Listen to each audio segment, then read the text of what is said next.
Here is a live look at the George Floyd Memorial in Minneapolis. People gather here to remember the life lost here on Memorial Day.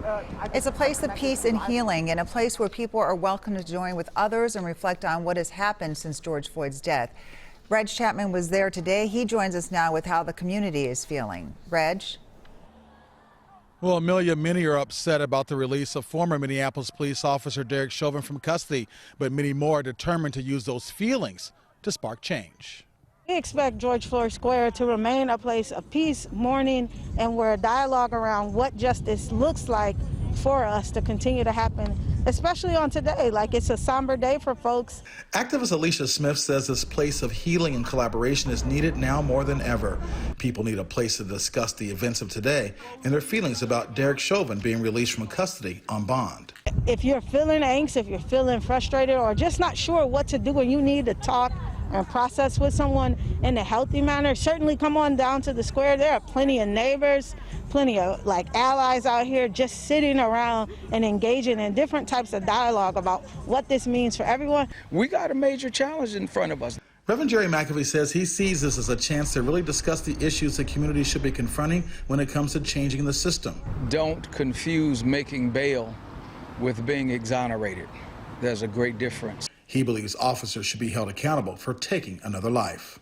Change the debt blame system, which means you got to get congressional people in office. You got to get a president in office who will deal with the Supreme Court. And right now, the only way to get that bogus threshold law changed is through the Supreme Court. Reverend McAfee says people need to make sure they vote to make sure their voices are heard, as well as to make sure that justice is had for all. Frank, Amelia. All right. Thank you, Reg. Late this afternoon, Governor Tim Walz activated the Minnesota National Guard. 100 Guard members are mobilizing and will be ready to help local law enforcement if needed. Our John Laurison's at the 1st Police Precinct in downtown Minneapolis with more on public safety measures. John, what's going on? Yeah, Frank, right in front of the building here, you'll see a number of Minneapolis police vehicles. And just a little bit ago, we saw police vehicles from other cities drive by as well. They'll have a presence around the entire city this evening, and they may be joined by the National Guard as well. At 4 o'clock today, Governor Walz deployed the Minnesota National Guard. As you'll recall, they've had a lot of experience with riots so far that happened after the death of George Floyd, and again after more looting and unrest occurred in downtown Minneapolis just a few weeks ago. Today's deployment includes 100 guardsmen, but 100 state troopers as well, and 75 DNR officers. Now, I also talked with Minneapolis police spokesman John Elder a couple times this afternoon.